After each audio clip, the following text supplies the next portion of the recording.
ci suñu gis-gis ak ci àdduna nu muy doxee amuñu sañ-sañu joxe suñu xalaat xastewuñu saagawuñu waaye suñu xalaat dañ ko joxe ak ku munti doon ndax fii gannaaw yàlla lépp neen la ku yaakaar ni nag joxe sa xalaat wala ñàkk koo joxe moo war a tax li mesures yi Trump appliqué wu ko ci Sénégal kese pratiquement Afrique yeeg la ko appliqué àdduna bi yëpp sax d'ailleurs ñi nga xam ne ñooy ay partenaire am di xaritam di ay nitam mooy Europe ñoo ci gën a sonn ndax xëy na ne leen taxes yokk naa ko lu ngeen doon fay benn fay naa la ko fukk te ñoom ñoo bokk seen i alliance militaire bokk seen OTAN nekk les premiers partenaires commerciaux du monde kon kooku wax loo xalaat ak ñàkk wax loo xalaat taxul terewul mu def li mu war a def ngeen xamee ko noonu waaye Afrique c'est pas parce qu'on est pauvre que notre voix doit être tue. Nous avons notre mot à dire, nous sommes des citoyens du monde. su nit xëyee déclenché ay guerres yoo xam ne tey mu ngi ñuy souffrir loo am nañu sañ-sañ wax ci suñu xalaat buñ ko mënul wax Nations Unies nañ ko wax fii ñu toog waaye am nañu sañ-sañu wax suñu xalaat. FMI n'est pas la solution it ci déggin la kon yéen jàpp ngeen ni suñu solution FMI la mais loolooy suñu problème suñu solution mi ngi ci ñun d'abord est-ce que FMI mooy solution Chine wala Corée du Sud wala Japon wala États-Unis déedéet pourquoi ñun ñu jàpp ni FMI mooy suñu solution chaque fois may leen wax leen ma réew bu FMI développé ci àdduna réew bu FMI développé ci àdduna amut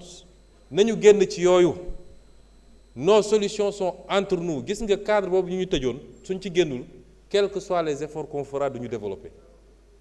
li ñeneen ñi def ba développer bu ñu ko defee développer wax naa leen léegi le cadrage bii nga xam ne fi mu ne nii leer na ci ñun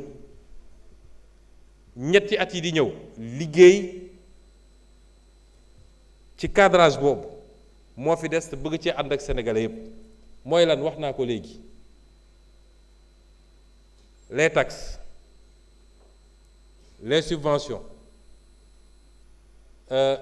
la dépense publique ak nu ñu essayer d'orienter tout ça def ko de manière très équilibrée boole kook un endettement bu ñu continuer di mesurer et bañ a defaat les mêmes erreurs du passé ba mu aggraver suñu déficit loolu mooy wax ji bor bi man dama bokk ci ñoo xam ne ministre de l'économie d'accord ci ak man defe naa ministre des finances aussi mais dama jàpp ni bu demoon ba sës parce que suñuy waxtaan ak suñu partenaire lan la ñuy wax accepter leen ñu restructurer parce que suñu restructuré wul seen askan mooy supporter le poids or dette bi yéen du yéen a ko def da ngeen ko fi fekk ñoom loolu la ñuy wax waaye bor bi daf ci am une partie boo xam ne li tubaab naan dette odieuse daf ci am pour dette odieuse am mooy dette bi bañ koy lebuñu ko ci turu Sénégal parce que laajuñu waa Sénégal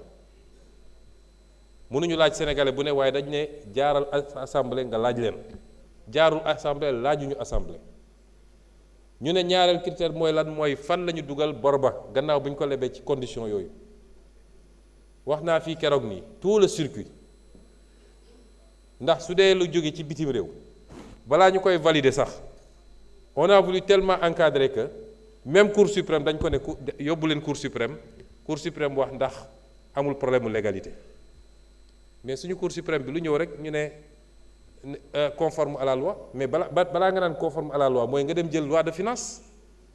xool ci cadrage budgétaire bi xool est-ce que des crédits ont été inscrits pour cette dépense parce que soo nee conforme à la loi ban loi ngay wax la première loi c'est la loi de finances c'est la seule d'ailleurs en la matière presque donc la chaîne de responsabilité elle est totale ñépp la ci kaw ba ci suuf mais dette bu odieuse am réew aw askan am nga sañ-sañ ne lii du ma ko fay wala mënaguma koo fay parce que du ma bloquer sama priorité yépp pour fay bor kese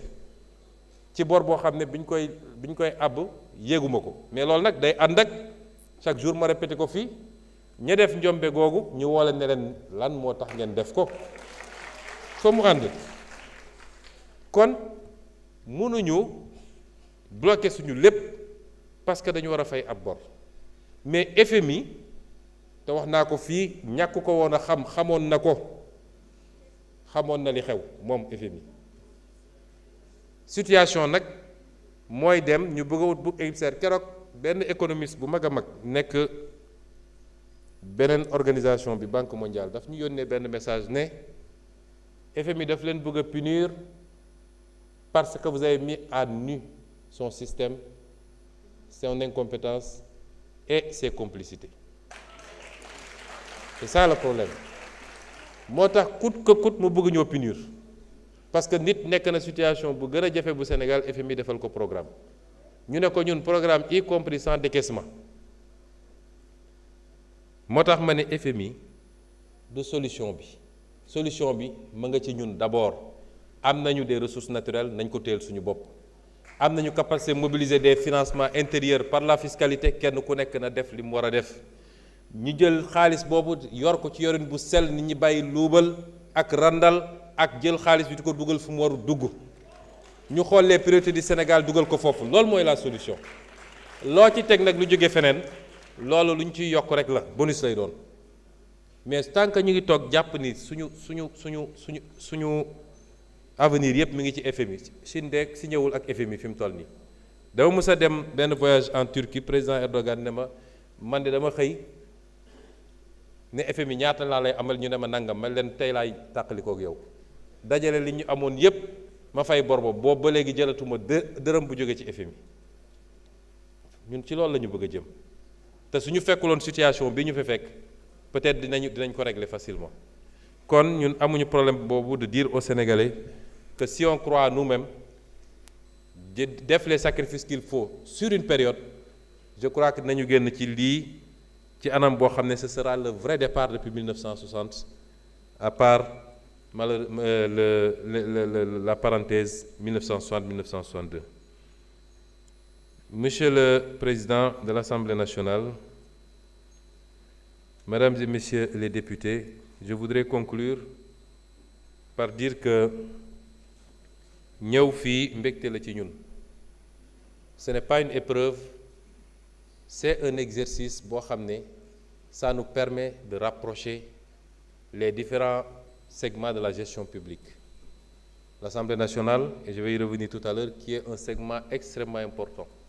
bi ñuy dugg ci campagne électorale dama leen ne cër bi ëpp solo ci réew mi mooy Assemblée nationale te nit ñi xamuñu ko mais naa ci dellu si léegi. Et l'exécutif à travers le gouvernement. Le gouvernement est désigné par le président de la République. Le Premier ministre est nommé par le président de la République. Une fois qu'il est nommé, Premier ministre bu xam boppam, une fois qu'il est nommé, il est chargé d'exécuter la politique qui a été définie pour la nation. Premier ministre bu xam boppam ci exécution boobu du ci xaar du ci demander autorisation day def liggéeyam ni mu ko war a defee et conformément aux intérêts du pays.